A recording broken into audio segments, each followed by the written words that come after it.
Welcome to the Church Safety and Security broadcast with the Church Safety Guys. Brought to you by 𝗵𝗵𝗂𝗍𝗵𝗂𝗀𝗍𝗵𝗂, a Motorola value-added reseller. The Church Safety Guys is a nonprofit organization dedicated to equipping the vigilant, those men and women who stand watch, keeping our houses of worship and places of faith safe.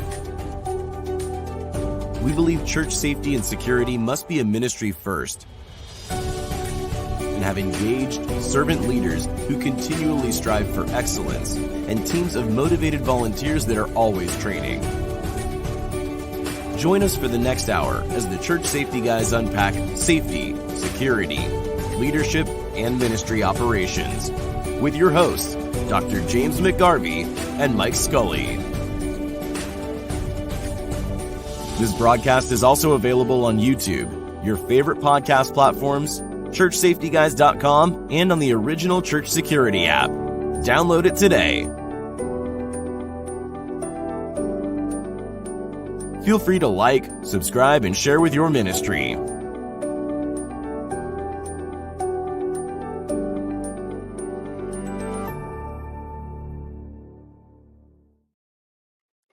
Well, hello, welcome to the Church Safety and Security broadcast with the Church Safety Guys. I am James, and once again joining you on this broadcast. And if you are listening online through our podcast platforms or on YouTube, please take a moment, feel free to like and subscribe, click that like button, and certainly share it with your teams.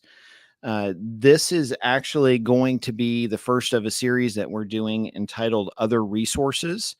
And so you'll notice that my co-host Mike isn't with us, but that's okay, because we're gonna start taking turns and going back and forth on who hosts mini episodes like this. So what I want to do is actually kind of highlight for you a little bit of some other, when we say other resources, we're not just talking about Church Safety Guys resources, but things that we've come across, whether it's a podcast or a book or equipment or just different things that may help you with your ministry and might encourage you as you serve. And so recently I came across a podcast and was really interested in it and thought it was a great podcast. And so I'm going to bring those folks in just a minute and introduce them to you and kind of chat with them. But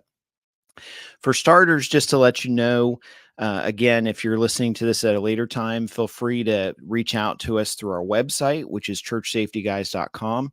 And if you would like to, see some of the resources that we have, those are all available on the website. And if we can help you out in any way and help your church or your ministry, please feel free to reach out to us. We would love to do that. One thing I will highlight real quick is a brand new book that actually just released today. And when we're recording this, so if you see this at a later time, it'll definitely be available, but I'll bring it up here. The picture of it. It is Thriving Together, 5 Secrets to Ministry Team Success. And it's 5 things every leader should know to guide a successful team. And that's actually available on Amazon. And that's going to be available right now in ebook for your Kindle, or also paperback for $9.99. And I think we're going to try and keep that price point probably until Christmas. It would make a great resource to purchase for your team, for your folks, if you're a pastor listening.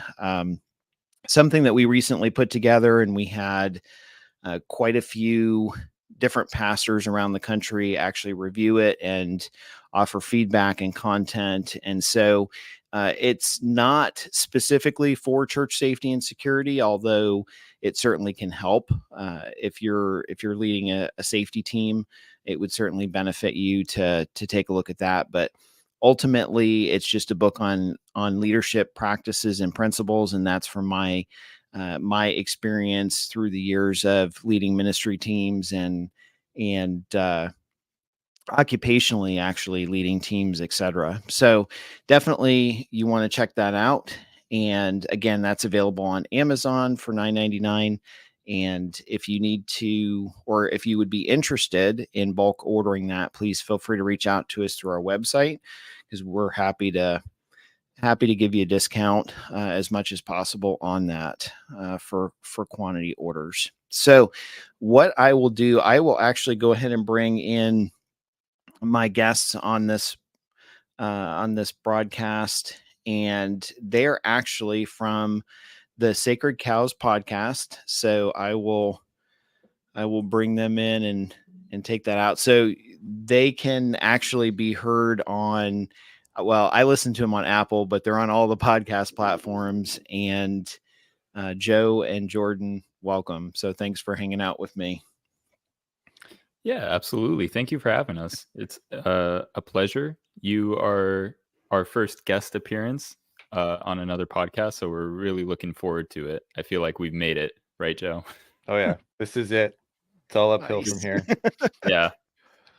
Well, hopefully this will drive some interest for you guys and encourage you, because I think you do a fantastic job with the podcast, with the content, and how we actually started with doing our podcast and broadcast was we had a lot of banter back and forth, and I ended up meeting this guy that he and I just had a really good rapport, and we could kind of play off one another like you guys do, and it just made for interesting conversation. But for those of you that are looking for a great podcast that talks about spiritual content and throws out some challenging stuff, you definitely want to check it out.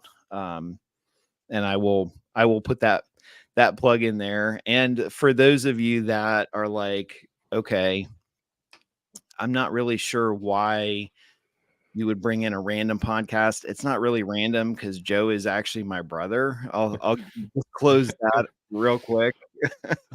But obviously my younger, more handsome brother.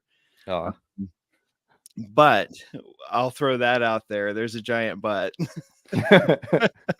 No, I'm just messing with him. So he's working on this. He serves at a church up in New Hampshire, and so a lot of times I'll reach out to him and bounce stuff off him as well, and send him manuscripts and beg and plead him to review them for me and give me his perspective. But ultimately he decided to jump in with Jordan into doing a podcast, and they do it quite well. So I wanted to bring them on and say, hey, you should listen to this podcast, because it's very thought provoking. And I like that. It's, to me, you can get people, and there's certainly a lot of individuals out there in Christian circles that throw their ideas out there, whether they're scripturally based or not.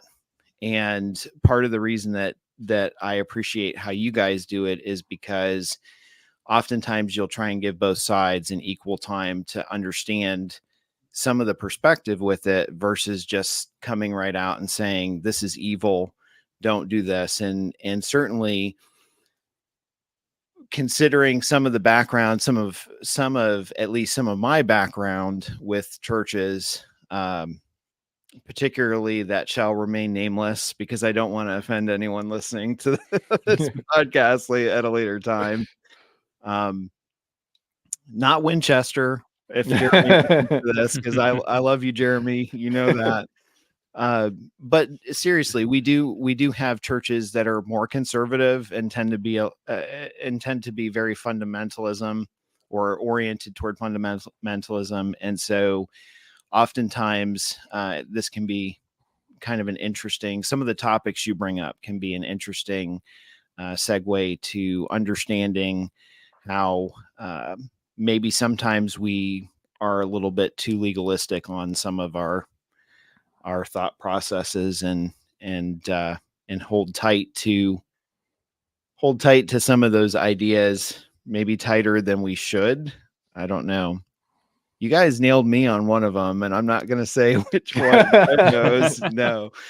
But anyhow, so for our listeners' sake, again, the podcast, you should check it out. It's called Sacred Cows. Why? Let's back up though. Let's go back to how in the world did you guys meet? How did you actually get to the point of saying, "Hey, let's do a podcast"? And why did you pick the name for it? So go right ahead. It's kind of funny. We don't fully remember exactly how we became friends. So, and it's funny because it was not that long ago. So we don't have the advantage of saying like, oh, we've been friends forever. So we met when I was a freshman in college. I'm not sure how old Joe was at the time, like 22, somewhere around there. Yeah, 22, 23. Somewhere. And I had come back from school. So I went to school in Virginia. I'd come back up to New England for the summer. And I had reconnected with one of the friends from my childhood who was like, hey, you need a place to stay over the summer while you're back from school. There's this ministry house in Winchester. And I think you should talk with the pastor because we're going to have an opening. And I was like, oh man, that sounds awesome. So I was going to Bible college at the time. So I was like, oh, ministry house. That sounds like really cool. So I ended up moving in, and it turns out the opening from the person who was leaving over the summer was actually Joe. So our stay at the house didn't really coincide. But I'd like to think that I became friends with Joe by sleeping in his bed while he was gone. And we just like, connected that way. No, but Joe worked at a camp over that summer and he was still around. We still got a lot of opportunities to hang out and like talk, and we have super, super similar interests. So I think right from the beginning, we were kind of like debating and arguing with each other a little bit. And like our personalities meshed really well and we really got along, but we were like, man, we can't agree on anything when it comes to the Bible. So that's kind of how we met. I don't know if Joe wants to add any insight into that. Yeah, I think because after the summer, I came back to the house and I think I stayed in a different room because you were still in the room that I normally had. But I think the overlap between how long we actually like lived together in that house must have been like 2 weeks or something like that. Like it wasn't super long. And I think we just connected probably more quickly than I've connected with any of my other friends. Like we were just on the same page with like, our interests and what we wanted to, get out of life and all these things. And I don't know, it happened really quickly and it was a super, super blurry period of my life anyway. So it's like, I don't exactly remember all the conversations that we had, but I just remember coming out of it being like, oh, Jordan's gone. But like, we just got super close really quickly. So I don't know. Nice. I think sometimes those are the best friendships. I'm trying to think. I have probably 2 or 3 off the top of my head that I can think of where if I go back and try and remember when I met them or the specific moment they were introduced, I can't figure it out. And so, one of them is the pastor of our church. I remember him, and actually we're part of a team that's planting a church in Central Ohio, but my family is, when I say we're, but my family's part of it. But the pastor that actually went to plant that church is actually the brother of the lead pastor of the church that we attended for probably, 15, 16 years. Wow. And so he decided that God was calling him to plant a church. And, we prayed about it as a family and just said, you know what, I really like the idea of all of us working on it together, because I knew from being in college and planting other churches, how challenging that could be, but it also is very rewarding in that, it pulls people together and makes them closer and that sort of thing. And so for us, I felt like at that time, with the church that we had been attending, it was a great church, great staff, great ministry in the community, but it just, to me, it felt like, we were always, whenever we went as a family, whenever we went to church, we were taking 2 or 3 vehicles, and we literally live like 8 minutes down the road, but we would go at different times, do different things, be involved differently. And it just, one day I pulled into the parking lot and I was like, you know what? I just literally, I pulled up and I parked and I just sighed, and I'm like, I never see my family because I get here before everybody else does. And so we can't serve together, and we've gone here and we might pass each other in the hall. And so I really felt like we just started praying about it and as a family, and just said, you know what would it look like for us to leave and to go help with this church plant? And what was interesting was I think one of the few times that I've called all of our family together and said, okay, family meeting, everybody's in the same room, we're going to talk about this.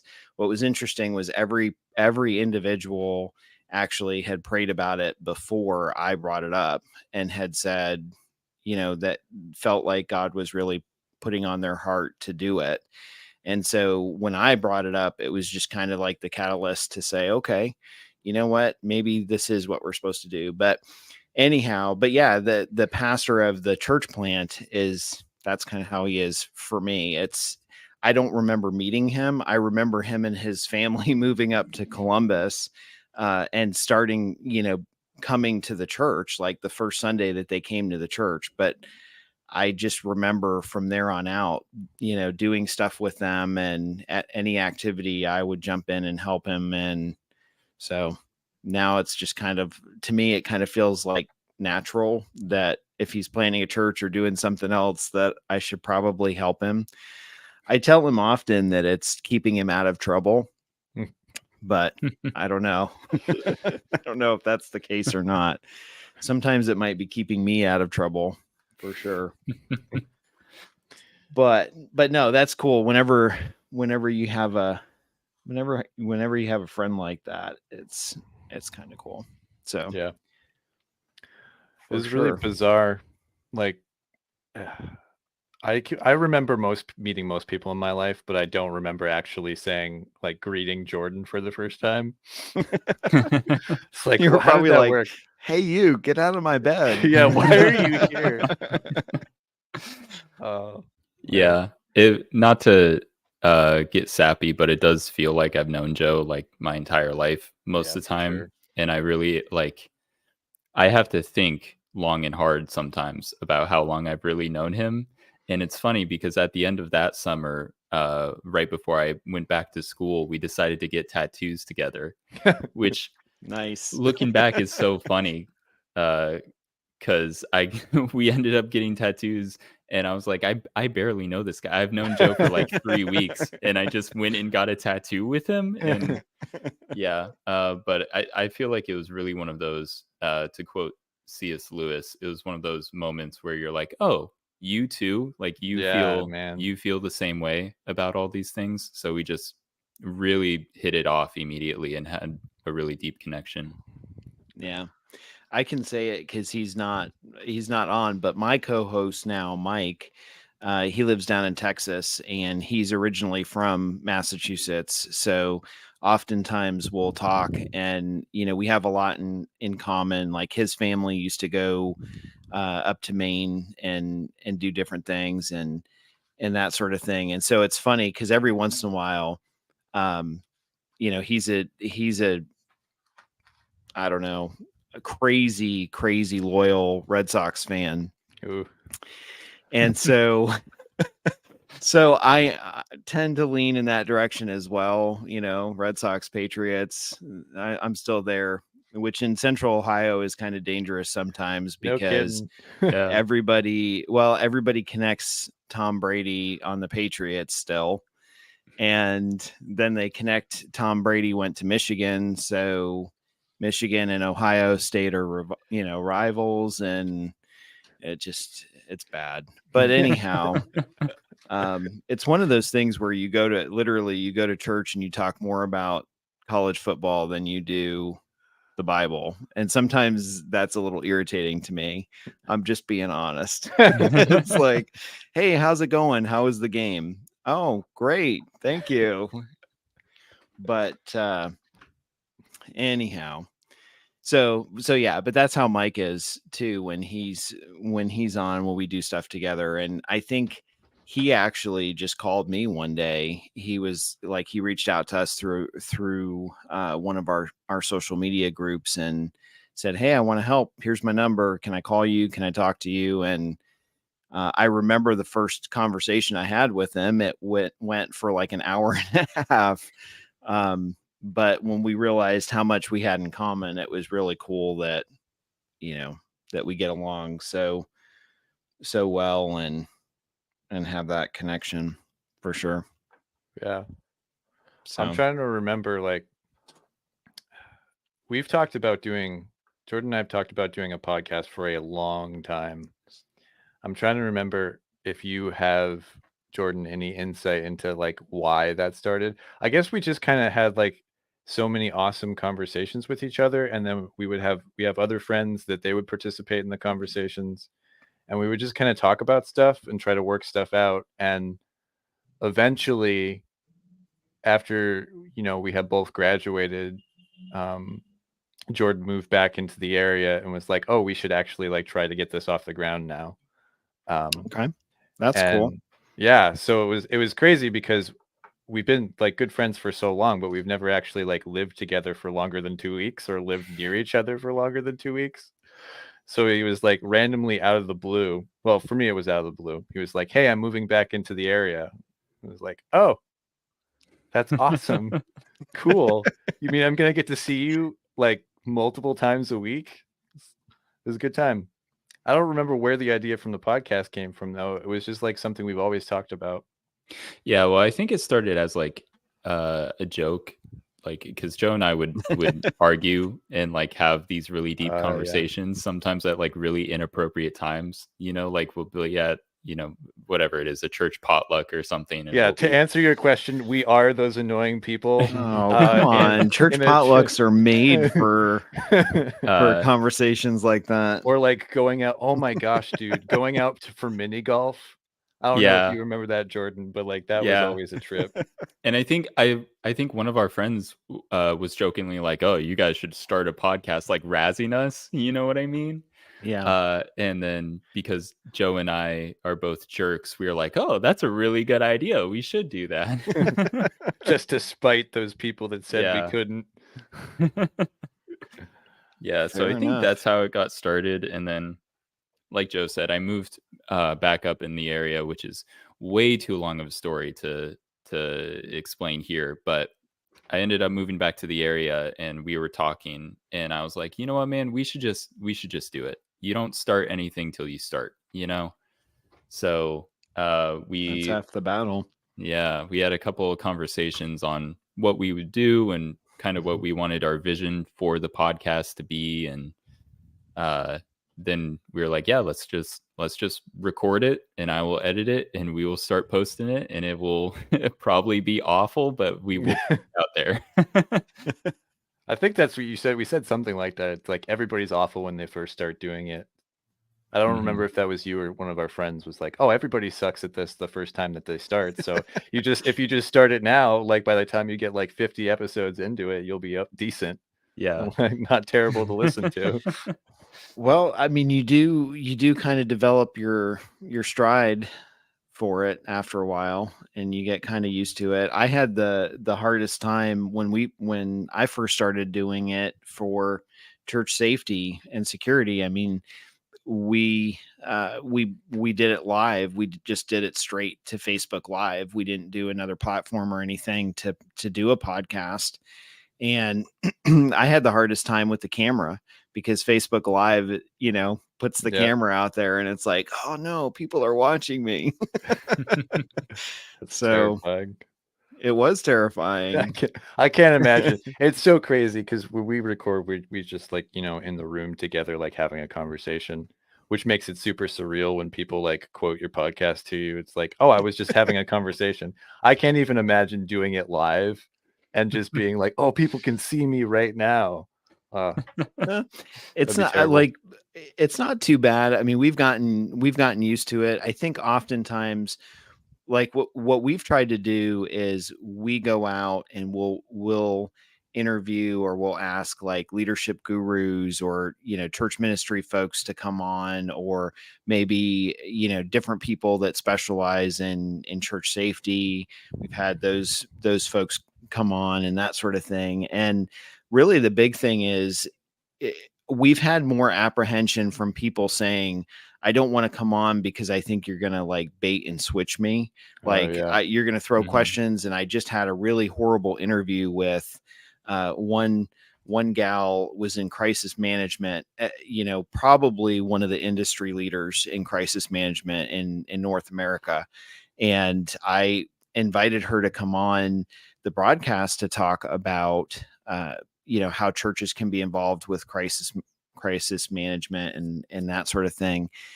And it was funny because she actually apologized before the recording, because she said that she had just gotten off of a recording with, I want to say it was like the New York Times or Fox News or somebody. And she's like, the questions that I was getting asked were not the questions that I was supposed to be asked.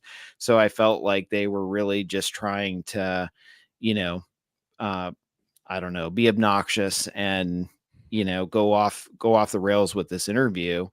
And so I was like, that was surreal to me, because it clicked in my head. You were just talking to the mainstream media, and now you're talking to somebody that's got a home office that's recording for churches, around the world. But even sometimes that doesn't click to me. But anyhow, I reassured her. I said, you know what, that's not how we do things. And so most of the time I've had that conversation with people that, we don't try and be aggressive. It's just a simple conversation. And if you can do that, if you can have a simple conversation, then oftentimes it'll go real well. So that's what we've focused on, is just having a good conversation with people and kind of taking it from there. So I think that's what people want to hear. Like there's enough like really produced, like, chopped up, edited interviews out there. People just want to hear like a genuine conversation between people about what they believe. And I think that right now, especially like in the world, it's so rare to actually hear what somebody thinks and not want to tear them down for it. So if you can like provide a space for like people to just like talk and have a conversation and not doctor it in any way or like try to trap people, I think that that's like so much more valuable than just having like this heavily edited thing that you spend way too much time on for like no results. I don't know. That's just my perspective though. And honestly, that's one of the reasons why I like what you guys do, because it comes across as just a casual conversation about the topics that oftentimes people are genuinely asking, and they're afraid to ask people at their church or whatnot, because they're going to get that stereotypical answer where it's like, you know what, that's probably not what I believe. But it's like, I'm trying to think of a non-evasive example here for the folks at my church. I don't use, I'll throw myself on the chopping block here. I don't use a King James Version Bible. Ooh. Yeah. Everybody can gasp. You can, And it's not because I don't like it. It's not because I can't use it. There are just other translations that I feel are more accurate to the Greek and Hebrew. And King James wasn't really a great guy to begin with. Oh, you noticed that. I'm just going to throw that out there. You did a 30-second Google search to find the dirty laundry. No, it was more than 30 seconds. It was more like 45 seconds. Oh yeah. So, but there obviously one of the churches that I used to go to was very heavily, and I mean, I'm still connected with folks there at that church, and still friends with them. And they will say part of the reason I like the King James version is because, I grew up with that, and that's what I'm accustomed to, and that's fine. That's certainly, I think that would be better than potentially a paraphrase or something where some of the value is lost. But oftentimes when I'm asked about it, I will just respond, there's so much value that's lost between Greek and Hebrew and English anyway, that there's really, like, if you're really trying to get a true sense of the value and what's being conveyed, you really need to go back to the Greek and Hebrew and try and figure out, what's being said and in its context. I think they call that hermeneutics, but I'm not exactly sure. But so anyhow, but yeah, there have been folks that have come up to me and asked me and said, well, what Bible, like new believers, like what Bible translation should I use? And, instantly I'm like, well, the church is saying, the church uses King James because they preach from it, but maybe 1600th level English isn't great for you to start out at. Maybe we can find something a little bit easier for you to read that will make more sense. Yeah, a little bit easier to understand. It's fun. I'm super opinionated on Bible translations, and I think Joe is also super opinionated, but in the exact opposite way that I am, where I'm like, there are certain translations that I cannot stand, and I'm like, nobody should read this translation. And then there are others that I love, and Joe's just kind of like, all translations are good enough.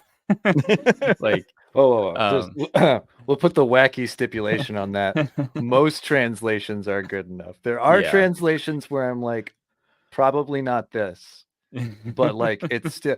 But our pastor just says like the best Bible translation is the one that you read.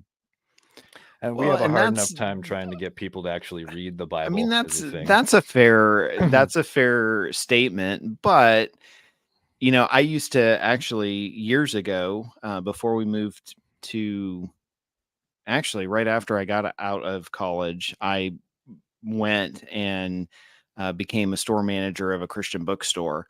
And we had a very large Bible section, and there were certainly individuals that would come in and would say, hey, my church uses this translation. Is this a good translation? I want to get a study Bible that's, applicable with this translation. And oftentimes that kind of prompted me and pushed me to study them more, like to know what I was talking about from a standpoint of, I just don't want to be an idiot when, someone comes in and says, this paraphrase is fantastic. And, but I also don't want, I ride that fence of, I don't want to limit the Holy Spirit to potentially use content necessarily from that to move and change someone's life. So, amen.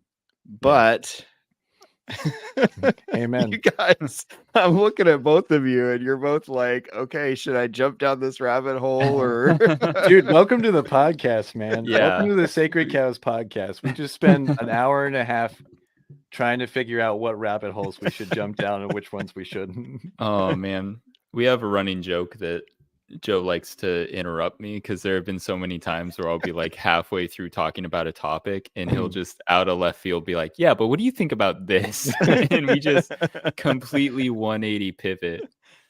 That's awesome. Yeah, it's a good time. And we we really we figured that if we can't have really genuine casual conversation about these things, then there's no point in doing the podcast, because like Joe said earlier, there are so many good resources out there. There's so many high production, really focused, intensive academics that you can listen to. So we're just going to model how we do things. And then if you like it, you can stick around. Yeah. I mean, so it's just not hard to find content online that talks about especially now, in the modern era, there's in the past 20 years, there's crazy content for theology and church and scripture that is next level. The problem that I always ran into was it's always only presented from always presented the truth from one specific side. Yeah. And it's that's fine. If you want to look at somebody and say, this is what I believe, that's fine. We're okay with that. But the problem is a lot of the times you ignore huge portions of the church and people that don't believe those things. So really you got to find somebody who you can talk to about stuff and bounce ideas off of that disagrees with you. Because when you just talk to people that agree with you the whole time, you never learn anything new. You're just creating an echo chamber for yourself. You have to find somebody who can, disagree with you in a loving way, in a way that's going to in a sort of an iron sharpens iron, where your beliefs might be cemented, or maybe you're challenged in some way that you need to be challenged, and that you wouldn't have been if you had just found the opinion that you agree with. So, I mean, that's what we try to do on the podcast for the most part, is maybe, we all have things that we hold as unquestionable. And I don't want to knock that. There's truth out there, truth exists. And so there's objective truth, but ideas are meant to be challenged. And so if your idea is strong, it holds up to being challenged, and you shouldn't have to worry about that. And you shouldn't get offended just because somebody has a slightly different belief or a completely different belief. As long as the main thing is the main thing, you don't need to have intense disagreements with people where you almost come to blows, because at the end of the day, it's all about Christ and what he's done for us. And it's not about your secondary opinion that you've elevated to the main point. If everything's the main point, then nothing's the main point. And at some point you have to make a decision about the things that you believe. And you can't do that really well unless you are also talking to somebody who disagrees with you. So that's pretty profound, Joe. Thanks, man. I do that every once in a while. Which is also why our podcast is called Sacred Cows, by the way. Okay. Well, that was the next question I was going to ask. So why you guys chose that name? But to your point, I do think you're absolutely right. I think that I've learned over the years, and I work Monday through Friday. I work for the federal government, for the Defense Department. And of course, if there was ever a melting pot of, views and, backgrounds and everything, it would be that, and that location, organization, etc. And what's interesting is we aren't allowed to talk about a lot of that because of the Hatch Act. And we're not allowed to talk about politics because it doesn't matter to me whether I personally agree with the current administration or not. It doesn't matter. I have a job I need to do, and I need to focus on doing that job so that, lives are saved, lives aren't endangered because of that. So we all take that very seriously. And for the most part, occasionally we slip up a little bit, and we'll make joking comments about, the commander in chief or the secretary of defense or, in passing, but it's not, we've learned that, having conversations, there are times when we have to say, look, this isn't a conversation for the office. If you'd like to talk about this after work, I don't want to talk about it because I'm off the clock. So leave me alone.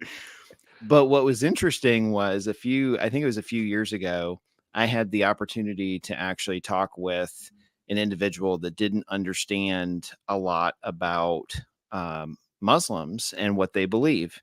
And I don't necessarily, I mean, obviously for you guys know this, I don't agree with what they believe, but with helping churches or places of worship, oftentimes it doesn't matter whether we agree or not. What matters is the fact that they have the right to be protected in the U.S.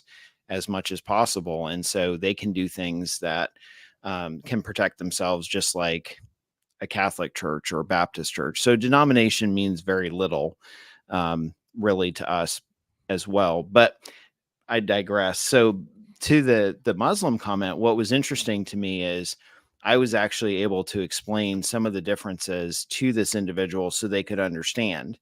If I had sat there and said, well, I don't agree with Muslims, I'm not going to study that, then I would have not had a response to that person questioning, because they straight up asked me, which I can respond to, how is, one of the questions they asked was, how is Muslim beliefs different from Christianity? Mm-hmm. And so that's right there. I mean, that was a wide door open opportunity to share the gospel with someone. And if I didn't know how, Muslims believe, then I wouldn't have been able to critique it,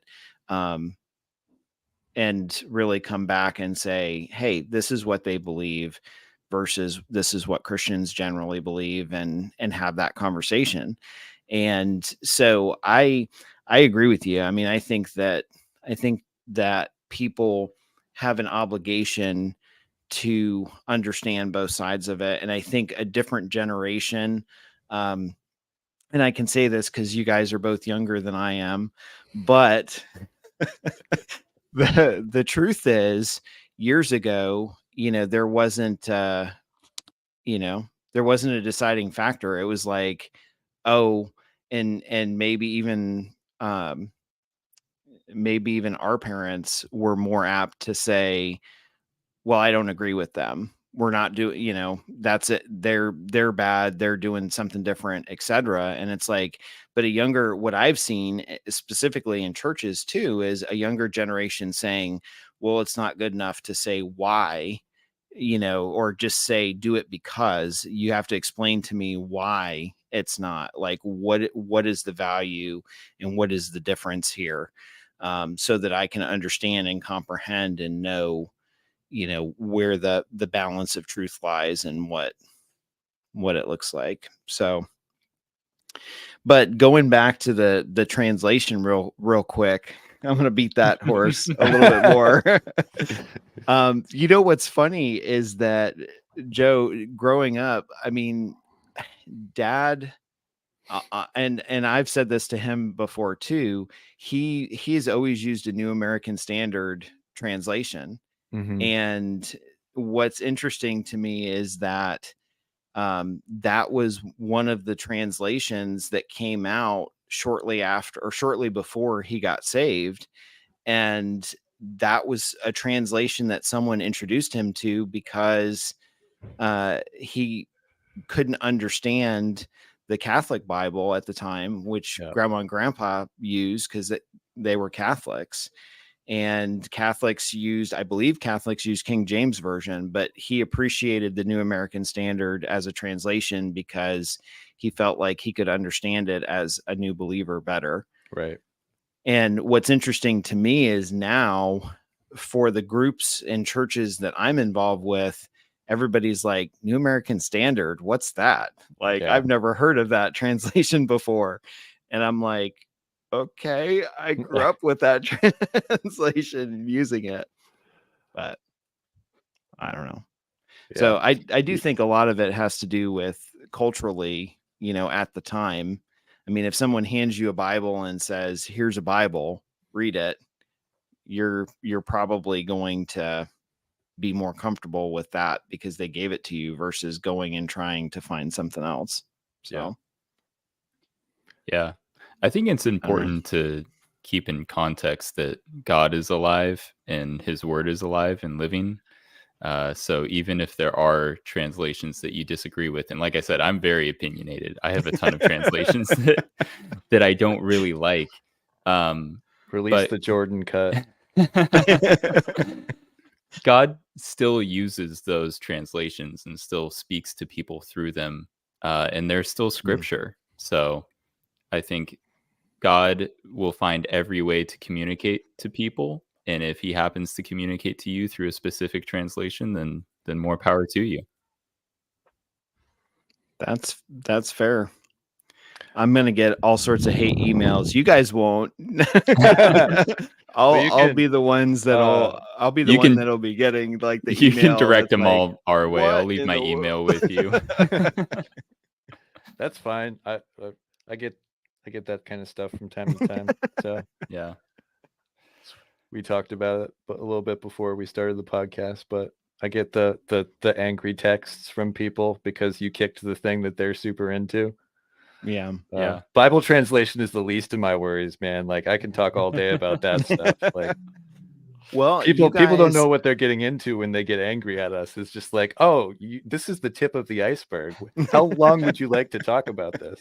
Just wait. I have an even more offensive opinion coming up. Yeah. That's awesome. Well, you guys have you're on your 8th episode. Or 8th episode released. So how many were you planning for season 1? Oh man, that's a great question. I don't even think that we really plan to have seasons. Like I said, we kind of just like jumped in head first and started recording and releasing, and now we have to figure out like, oh, should we come to like a stopping point? So I think we have 15 episodes fully recorded right now. Nice. In episode 9, as the time we're recording this, episode 9 will come out tomorrow, but when this releases, I don't know, all 15 might be out by then. And I don't know, we could break it up into seasons, and that might actually help us a little bit to stay on topic and actually have a sheet that we stick to. Not get derailed by Joe and his whole rabbit holes.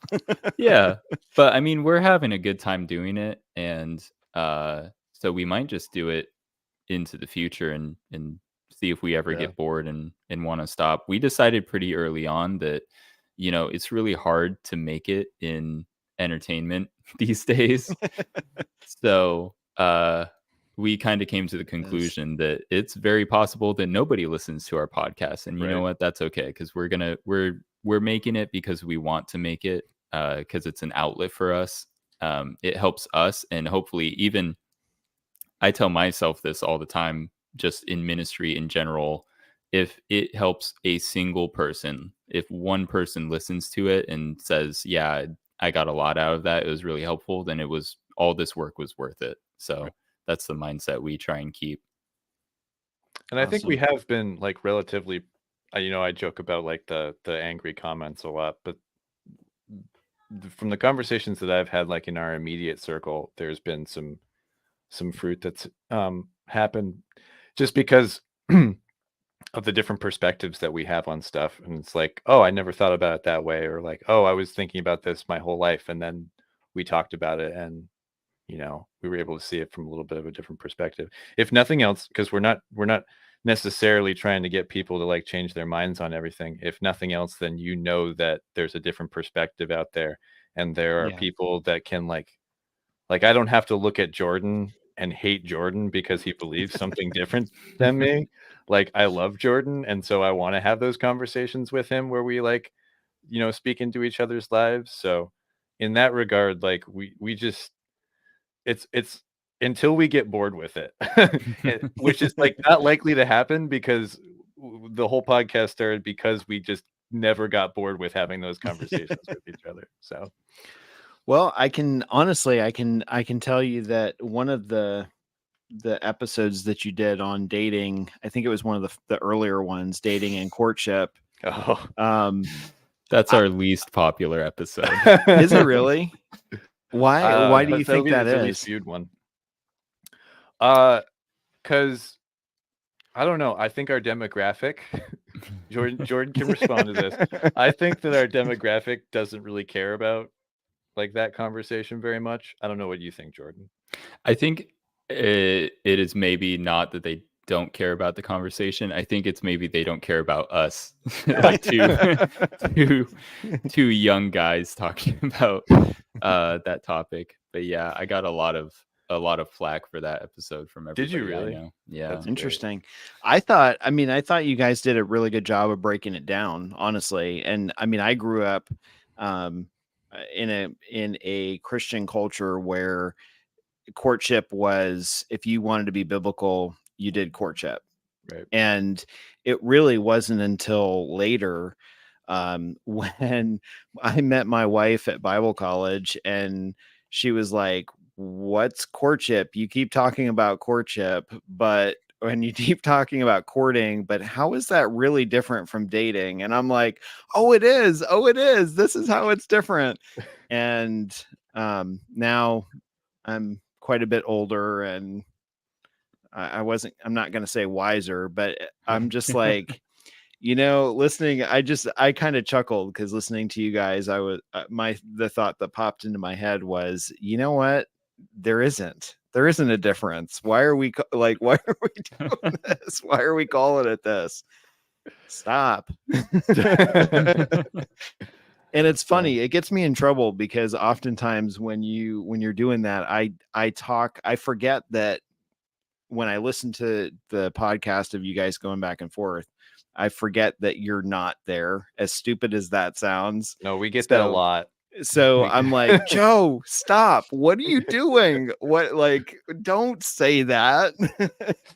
But it's good because it's made me think too. Like some of the thoughts, like you've talked about, and I just made some notes here, but you've talked about tattoos, alcohol, music, worship, dating, context of scripture.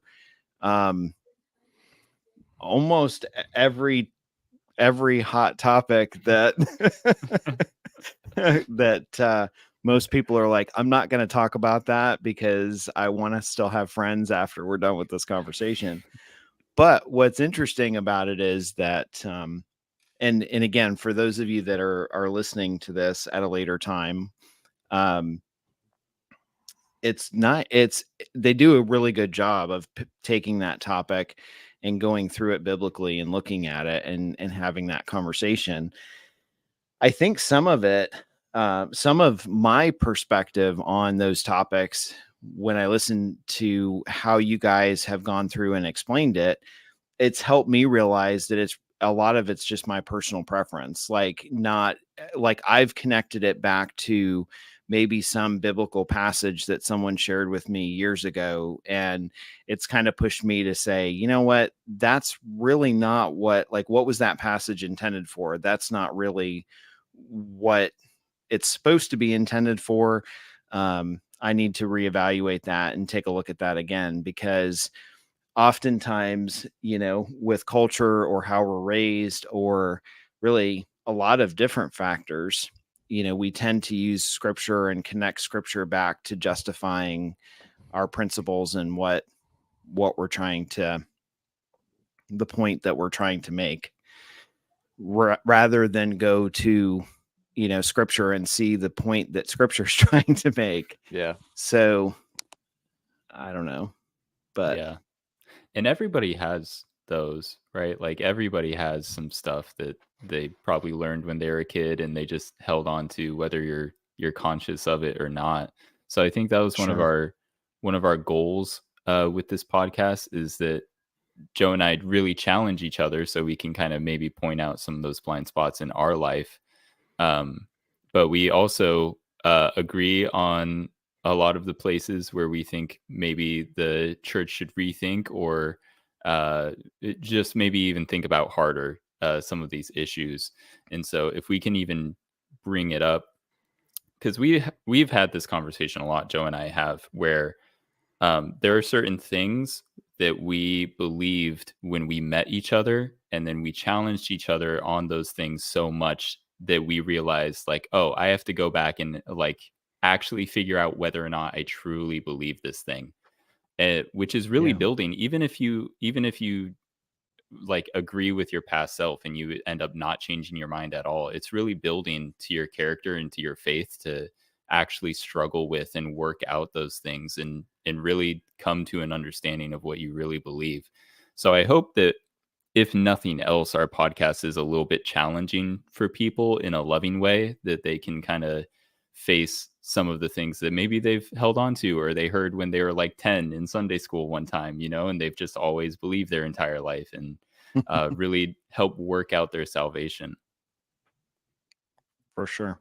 Yeah, I think that the most valuable thing is realizing that you can change your mind on things.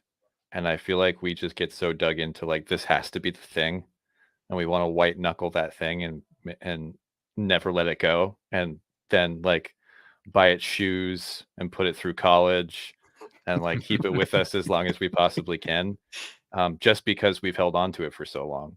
And I think that like anytime you get option, like we're Protestants, right? So reform is like the motto. Like we can reevaluate our ideas and decide whether or not they're worth keeping around, and maybe they need to be changed or reformed or, you know, given some nuances, our catchphrase, right? So like you can change your mind, like that's okay. Like you don't have to, but it's okay to do that. And you shouldn't have to, you know, feel bad that like, oh, I said this thing for so long and now I've been provided with new information and I can change my mind. Like you shouldn't feel bad about doing that. That's what I think. For sure. I'll use the example real quick of you guys talked about tattoos, and you've obviously you're okay with that because you both have gotten them. And I'm okay with that because honestly, I've never felt a need to go do that, but I've never been like against doing it. If that's your, you know, if you're good with that, if that's your thing. And it's funny because my kids have gotten to the point now where they're old enough to, you know, they're adults, they can make their own decision. I don't need to, like, they're living their lives, you know, biblically.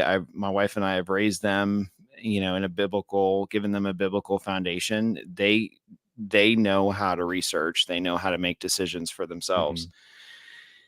And I think a few days ago, one of them that shall remain nameless came in and said, oh, I'm going to go get a tattoo, you know, when I turn 23. And I'm like, okay, whatever. What you going to get? Like, I'm trying to connect. I'm trying to be interested. And, you know, and my wife is like, what? And I'm like, she's like, what are you like? Why aren't you to me?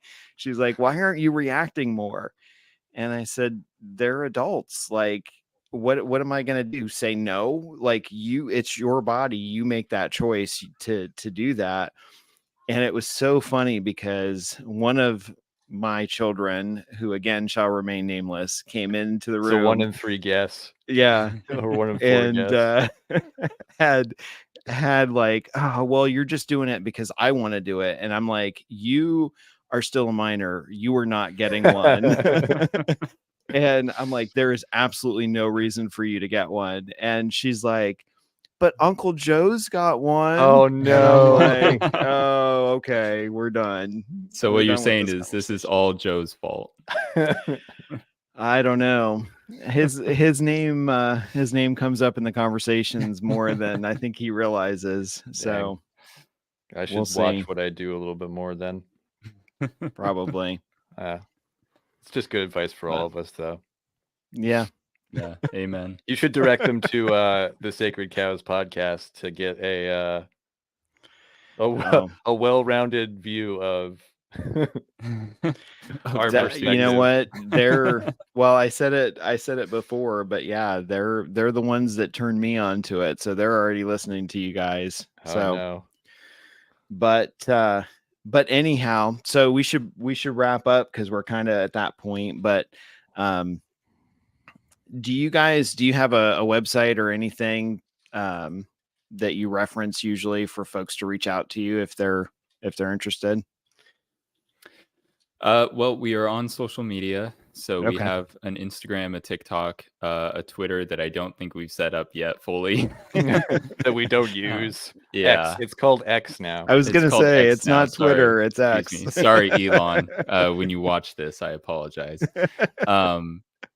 So we're on social media and we're on YouTube and Spotify. So we've already gotten a couple of people who have reached out. We always leave the Spotify question feature on. So you can always reach us through that. Or if you send us a DM through any of our social medias, we will see that.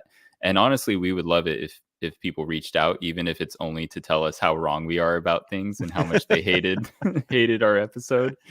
Yeah, so we don't want to live in an echo chamber. So we love when people reach out to us and give us their opinion on stuff we've said. Yeah, if you have ideas for topics too, like and stuff that you want to hear talked about, you can definitely put that in there too. We do the same thing. You know, we leave it open for folks to reach out to us and tell us what they want us to talk about. And that doesn't necessarily mean we're always going to agree with them, because we don't, but that's why we do what we do. So, and we have fun doing it. And like I said before, you know, God's blessed our ministry, and it's awesome. It is really neat. And I know how you guys feel like when people come up and talk to you about stuff, but to me, it's really neat when you're at a church or something, you know, conference or whatever, and somebody comes up and they say something like, you know, what you said really made me think, and I really appreciate that. And, you know, it really made me have a different biblical perspective. And that's why we do what we do with our stuff, is because we want people to look at more of, at least from a church safety perspective, more of the biblical aspects of, you know, being involved, helping others, discipling, you know, leading, and not just running around playing with guns. Because oftentimes, and I'll probably get hate mail for saying that too. Yes, I do still carry a firearm at church, but, but yeah, oftentimes, and that's really one of the ways that we've been different, is because oftentimes, Mike likes to say unapologetically biblical in a, unapologetically tactical world. That's like his catchphrase. But there's a lot of truth to it, because people tend to look at, you know, a hammer as the best tool to fix every problem. Right. And, you know, oftentimes we're like, nope, you need to put that down, and you need to think about what you're doing and realize that your actions have eternal consequences, not just present consequences.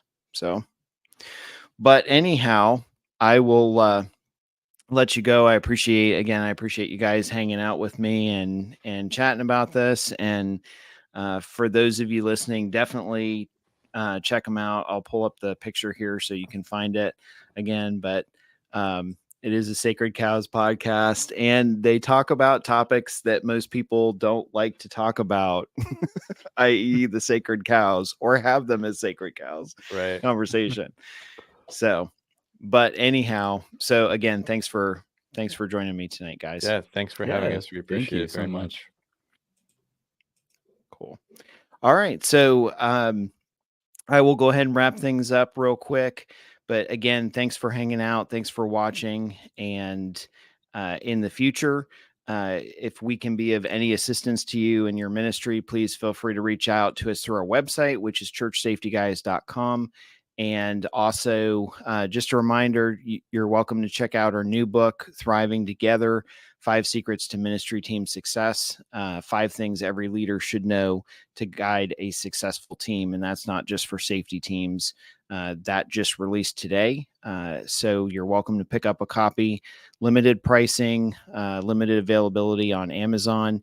And if you'd like bulk copies, you're welcome to reach out to us through our website, and we can arrange that. So until next time, thanks for hanging out with us. God bless. Have a great week, and we'll talk to you again soon.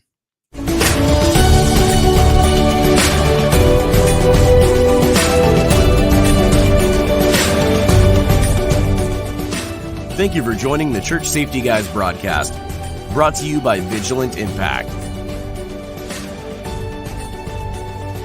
We hope that you found it informative, and we appreciate your feedback and interaction.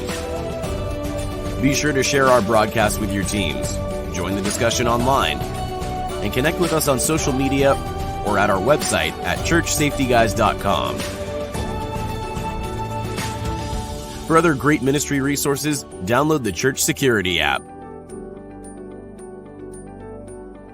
Remember, keep a servant's heart, a mindset of ministry, and semper disciplina. Always be training. Have a blessed week.